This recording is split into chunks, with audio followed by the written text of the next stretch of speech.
오늘은 게으름은 열정이 싫다라는 제목으로 하나님의 말씀을 증거하도록 하겠습니다. 우리 여러분들은 살면서 어떤 시간을 가장 기다리시나요? 하루 일과도 괜찮고요. 앞으로 다가올 일, 기다리고 있는 일도 괜찮습니다. 한번 생각해 보시겠어요?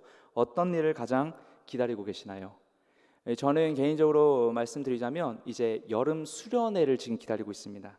저희 이제 3년 만에 재개되는 여름 수련회, 야외에서 할 수 있는 여름 수련회, 고기도 구워 먹고 아이들이랑 물놀이도 할 수 있는 그 여름 수련회 말이죠.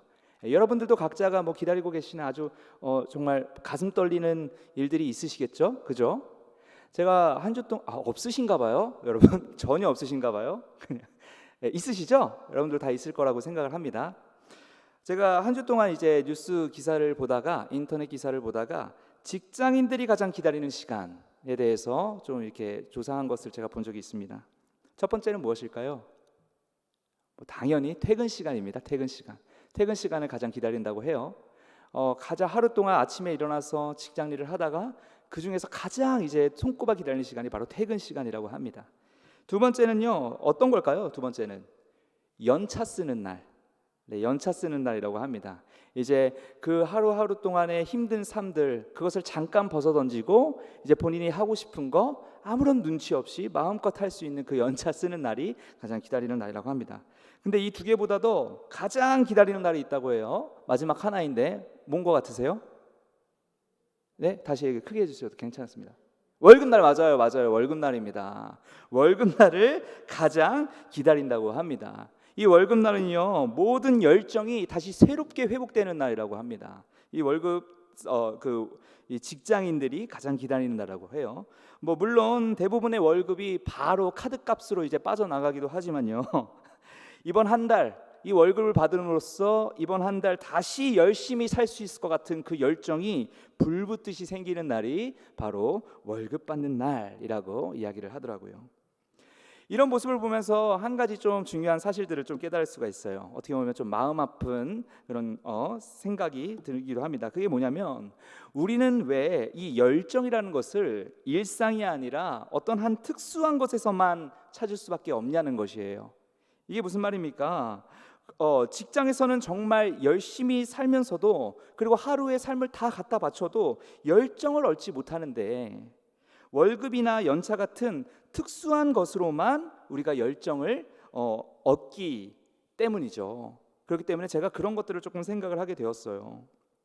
처음에는 내가 직장을 다닐 때 그 직장, 그 분야를 좋아했기 때문에 그 좋아하는 것을 일상으로 여기면 아주 행복하게 내 인생을 살 수 있을 것이라고 생각하면서 직장 일을 시작을 했는데, 이 지내보니까 어느 순간 반복되는 일상 속에서 실증이 나고요, 그 일이 이제는 나에게 힘든 일이 되어져 버리고요, 어느 순간 일상의 직장은 단지 돈 벌기 위한 수단으로밖에 여겨지지 않다 보니까 일에 대한 보람도 없어지고 하루하루의 삶이 힘들어지게 되는 것이죠. 그러니 일상이 무료해지는 것입니다. 그래서 직장 처음 딱 이제 취직했을 때 하나님께 영광을 하면서 막 이렇게 행복하게 다녔던 그 사람도 몇 달 있다가는 이런 표정으로 이제 교회에 등장하게 되는 것이죠. 평생 쓸 돈만 준비되면 내 당장 이 일을 그만두고 어디 떠나겠다, 이런 식으로 생각을 하게 됩니다. 월급이 들어오는 날에는 다시 한번 이 한 달을 힘차게 살아보자 하면서 에너지가 올라갑니다. 그렇게 계속해서 반복된 일상 속에서 무료하게 살아가게 된다는 것이죠. 그런데 이런 문제를 이제 우리가 발견을 했다면, 이 문제를 한번 잘 그 중심을 한번 살펴보겠습니다. 중심을 잘 살펴보면 마치 기계에 부품이 하나 빠져가지고 고장이 나듯이 우리 인생에서 한 가지 핀이 빠져 있다라는 사실을 발견할 수가 있어요. 그 핀이 과연 무엇일까요? 모든 인간의 목적인 하나님의 영광을 위해서 산다는 그런 신앙인의 목적이 빠져 있는 모습을 우리가 확인할 수가 있다는 것입니다. 하나님을 향한 열정이 사라진 사람은요, 삶 속에서 무료함을 경험하게 됩니다. 그리고 우리가 살펴보고 있는 이 게으름이 그 열정을 훔쳐가게 된다는 거예요. 훔쳐간다는 것입니다. 하나님의 그 영광을 위한 그 열정을 훔쳐가는 게 바로 이 게으름이라는 질병이라는 것이죠. 이것을 진단하는 것은 굉장히 중요합니다. 이 진단을 통해서 우리가 처방을 할 수 있기 때문입니다. 그 처방을 위해서 우리는 오늘 본문 말씀으로 하나님의 말씀을 나누고자 합니다. 우리가 계속 다루고 있는 이 잠언 말씀이요, 특히 오늘 읽은 이 19장의 말씀을 한번 그 성경책을 한번 쭉 보시죠. 이 말씀을 한번 보면요, 한 절 한 절 다 따로따로의 내용처럼 보여요. 물론 하나같이 다 맞는 말입니다만 각 절이 연결되는 말이 없이 한 절 한 절 마치 명언 모음집처럼 되어 있는 느낌을 받을 수가 있습니다. 그런데 이 구절들의 내용은 다 달라도요, 목적은 하나입니다. 하나님의 자녀답게 삶을 사는 방법에 대해서 알려주고요, 하나님이 우리에게 요구하시는 삶의 자세들과 그 모범들이 기록되어 있다는 것이죠. 특별히 오늘 말씀은요, 우리에게 열정이 없는 게으른 삶을 지적하고 있습니다. 다시 한번 오늘 본문 말씀 24절을 한번 읽어보도록 할게요. 같이 한번 읽어보겠습니다. 시작. 게으른 자는 그 손을 그릇에 넣고도 입으로 올리기를 괴로워하느니라. 아멘. 게으른 사람도요, 오늘 이 말씀을 보니까 먹어야 산다는 것을 알고 있는 것 같아요. 그래서 먹을 계획을 세우고 있었습니다. 하지만 그 계획을 이루려는 노력은 조금도 하지 않습니다. 먹어야 사는 것을 아는데도 불구하고 입으로 올리는 행동이 괴롭다고 그 행동을 포기해버립니다. 왜 그렇습니까? 먹고자 하는 열정이 부족하기 때문이에요. 괴롭기 때문에 이제 그 행동을 포기하게 되는 것이죠. 그렇다면 이 그릇 안에 담긴 내용물들은 뭐겠습니까? 이것은 영적인 일들을 이야기합니다. 육적인 일들이 아니에요. 세상 자녀가 아니라 하나님의 자녀답게 삶을 사는 일들을 이 성경이 지금 잠언이 이야기하고 있잖아요. 이러한 하나님에 관한 것들을 소극적으로 대하는 사람이 바로 이 말씀에 나오는 게으른 사람이다라고 오늘 이 말씀이 이야기를 하고 있는 것입니다. 앞서 말씀드렸듯이 반복적으로 일을 하는 사람들이 실증과 또 무료함으로 자신의 일생을 의미 없이 보내는 것과 같이 하나님의 자녀답게 사는 이 영적인 일에 대해서도 열정이 없이 소극적으로 반응하게 만드는 게 이 게으름이란 죄입니다. 우리는 우리는 이 영적인 일에 열정을 가져야 합니다. 네, 말이 조금 헷갈리시죠? 또박또박 짚어드릴게요. 우리는 이 영적인 일에 열정을 가져야 합니다. 오늘 말씀을 통하여 하늘의 신령하고 영적인 일에 우리의 열정을 가지는 저와 여러분들이 되기를 주님의 이름으로 소망합니다. 그렇다면 우리는 먼저 이 그릇 안에 담겨 있는 영적인 일이란 무엇을 말하는지, 그리고 그 영적인 일에 열정이 없는 것은 왜 죄가 되는지에 대해서 구체적으로 살펴보도록 하겠습니다. 첫 번째, 영적인 일이란 무엇인가? 이 영적인 일이란 무엇인지를 먼저 한번 살펴보도록 하겠습니다. 이 단어가요, 영적인 일, 이 영적인이라는 단어가 프네마티코스라는 원어를 가지고 있습니다. 근데 이게요, 이 영적인 것뿐만이 아니라 다른 의미를 또 갖고 있어요. 동시에 신령한이라는 단어로 쓰입니다. 영적인 그리고 신령한, 이것이 같은 의미로 여러 가지로 신약 성경에서 쓰여지고 있다는 거예요. 그렇다면 이 단어의 용례, 어디에서 다른 곳에서는 어떻게 쓰여졌나, 이 용례를 살펴보면요, 신약 성경 여러 곳에서 발견할 수 있는데 그 중에서 에베소서 1장 3절에 가면 바울이 이 프네마티코스라는 단어를 이렇게 사용합니다. 에베소서 1장 3절을 같이 한번 읽어보도록 하겠습니다. 시작. 찬송하리로다. 하나님 곧 우리에게 주 예수 그리스도의 아버지께서 그리스도 안에서 하늘에 속한 모든 신령한 복을 우리에게 주시되. 아멘. 여러분, 신령한 복, 여기서 나오는 단어가 이 프레마티코스라는 단어인데, 이 신령한 복이 지금 어디에 속해 있다고 이야기합니까? 하늘에 속해 있다고 합니다. 하늘에 속해 있는 것입니다. 신령한 곳은 하늘에 속한 것을 이야기합니다. 신령한 것은 땅이 아니라 하늘에 속한 것을 이야기합니다. 육적인 게 아니라 영적인 일들을 이야기합니다. 이것이 바로 영적인 혹 신령한 것을 이야기합니다. 또 다른 용례를 살펴보면 고린도전서 2장 13절에도 이렇게 나와 있습니다. 같이 읽어보도록 하겠습니다. 고린도전서 2장 13절 시작. 우리가 이것을 말하거니와 사람의 지혜가 가르친 말로 아니하고 오직 성령께서 가르친 것으로 하니 영적인 것으로 분별하느니라. 아멘. 하나님의 뜻은 하늘의 것이니 하나님을 아는 것은 세상의 지혜가 아니라 하늘에 속한 신령한 지혜로 가능하다는 것을 이 고린도전서 2장에서도 분명하게 이야기를 합니다. 그 말은 무엇이냐? 우리가 오늘 다루고 있는 이 잠언 말씀 있잖아요. 이 잠언 말씀을 그냥 우리가 열심히 100번 읽는다고 해서 하나님의 지혜를 깨달을 수 없다는 것을 이야기합니다. 그 안에서 하나님께 지혜를 주셔야 우리가 그것을 깨달을 수 있다는 것을 이 고린도전서에서도 분명하게 이야기를 하는 것입니다. 이러한 말씀으로 보아서요, 신령한 것이란 하나님의 것이요, 그 신령한 것을 받을 때에만 비로소 하나님의 백성의 모습으로 살아갈 수가 있고 하나님의 신령한 복으로 인해 우리 삶 속에서 기쁨을 누릴 수 있게 됩니다.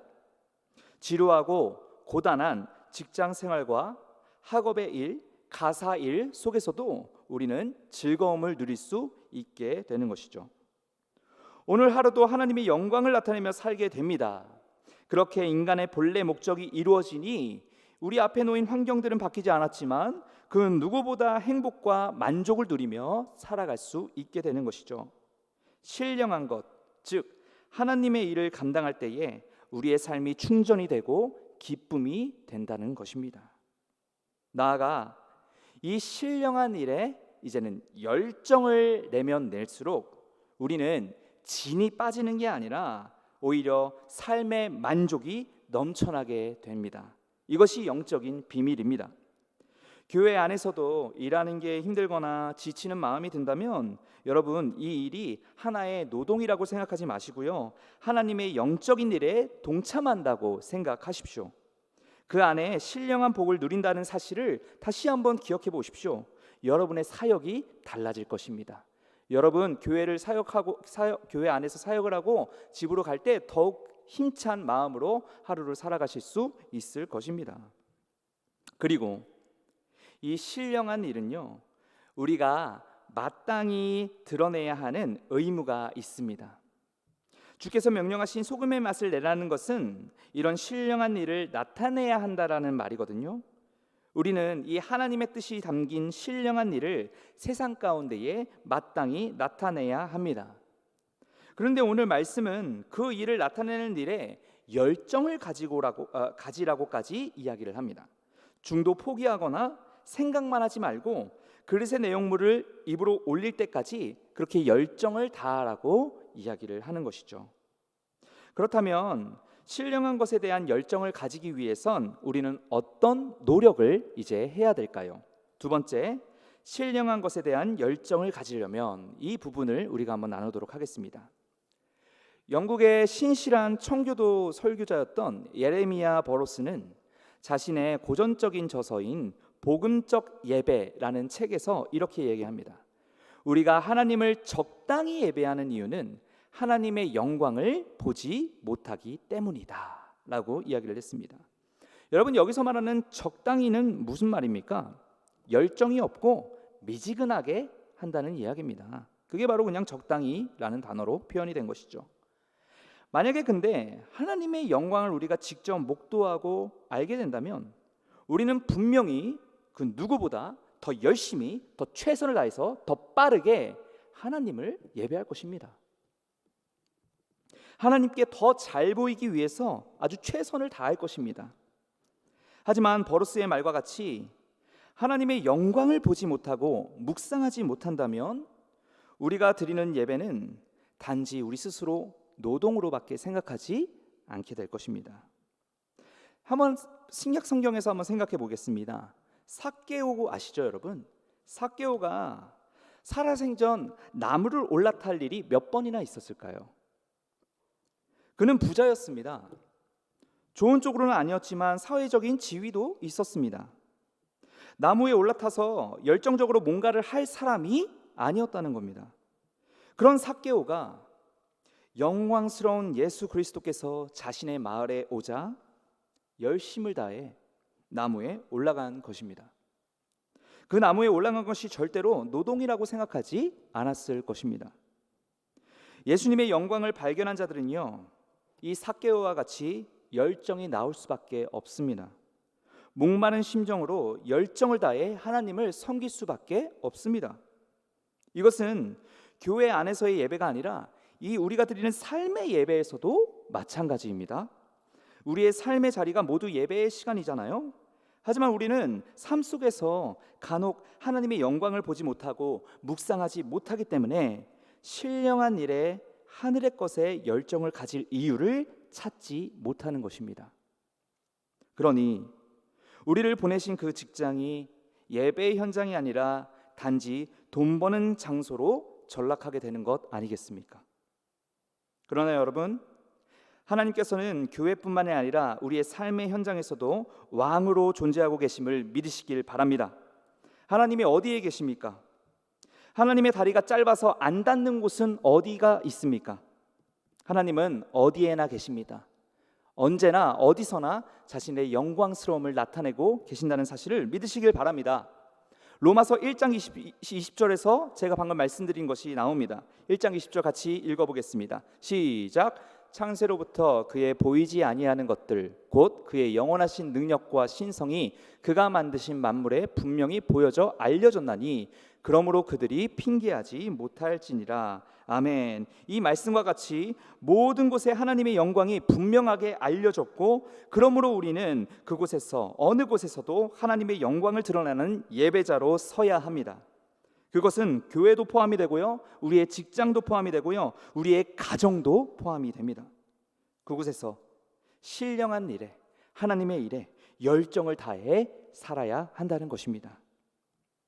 예수님을 믿는 우리들은 그곳이 노동의 현장에 그치는 장소가 아니라 하나님의 영광을 나타내는 장소여야 한다고 믿습니다.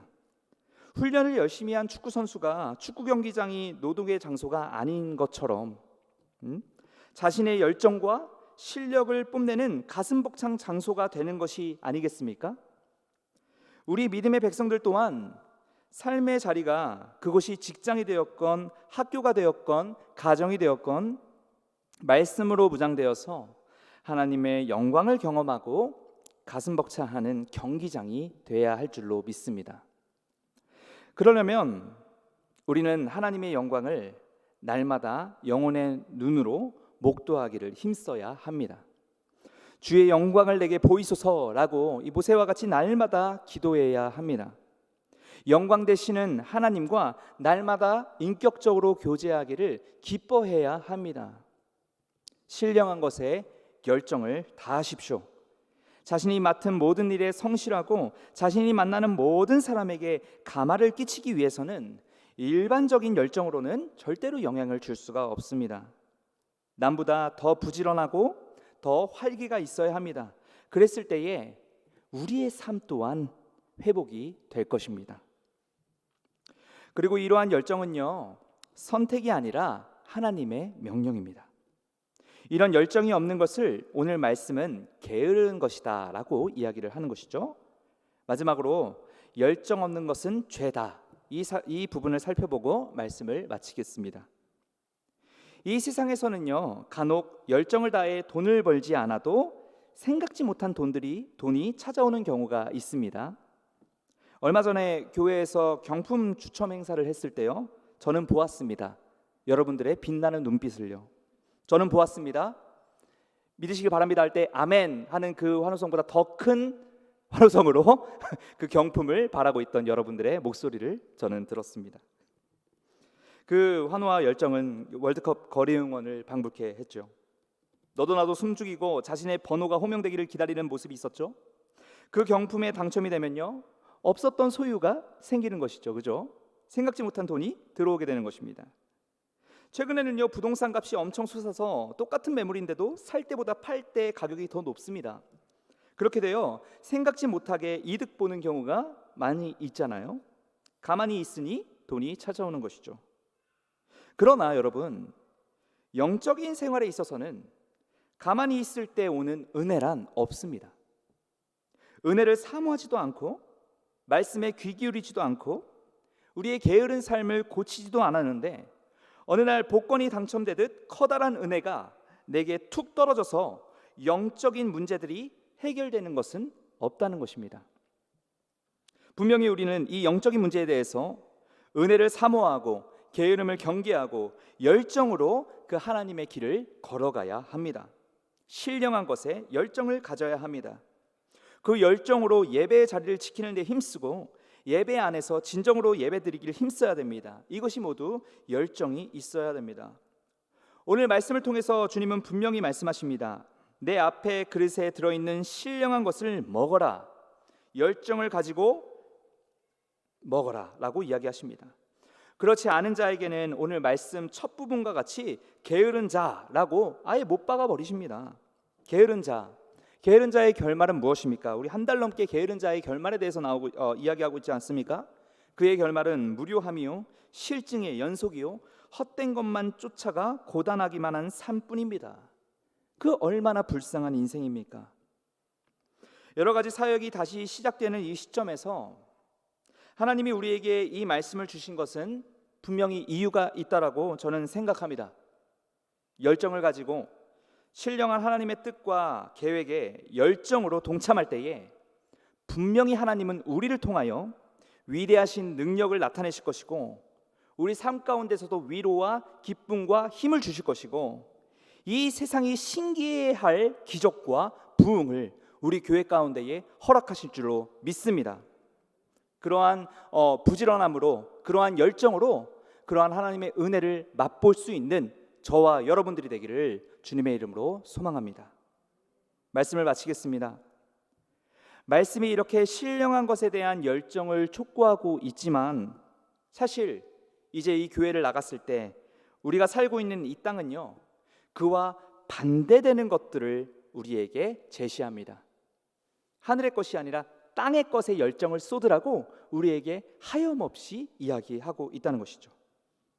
서론 때 말씀드렸지만 얼른 바짝 벌고 남은 여생 편하게 살기 위해 그것을 위해 열정을 쏟으라고 이야기하고 혹은 세상 가운데서 내가 인정받기 위해 열정을 쏟으라고 이야기합니다. 그러니 그런 것들을 따라가는 사람들은요 지긋지긋한 일상 속에 갇혀 있게 되고요 하나님의 영광도 보지 못하고 하늘의 신령한 것은 뜬구름 잡는 얘기처럼 취급하게 됩니다. 그래요 여러분 기억하십시오. 우리 영혼의 만족과 기쁨은요 신령한 것을 향해 열정을 다할 때 얻을 수 있습니다. 새벽 예배 나오느라 남들보다 잠도 많이 못 자고 주일날 남들 쉬고 여행 갈 때에 교회에 나와서 시간 보내느라 체력이 고갈되는 것처럼 보여도 여러분 신령한 것에 열정을 다할 때에 하나님께서는 그들보다 더 큰 힘과 능력을 주실 것입니다.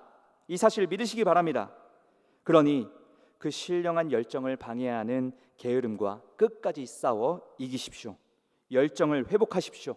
말씀을 붙잡고 신령한 하늘의 것을 마음 가운데 품으십시오. 그럴 때에 이 세상 속에서 기쁨을 잃지 않고 힘을 잃지 않으며 세상을 넉넉히 이기며 살아갈 수 있게 됩니다. 그렇게 신령한 것을 쫓아 불꽃 같은 삶을 살아내는 저와 여러분들이 되기를 주님의 이름으로 소망합니다.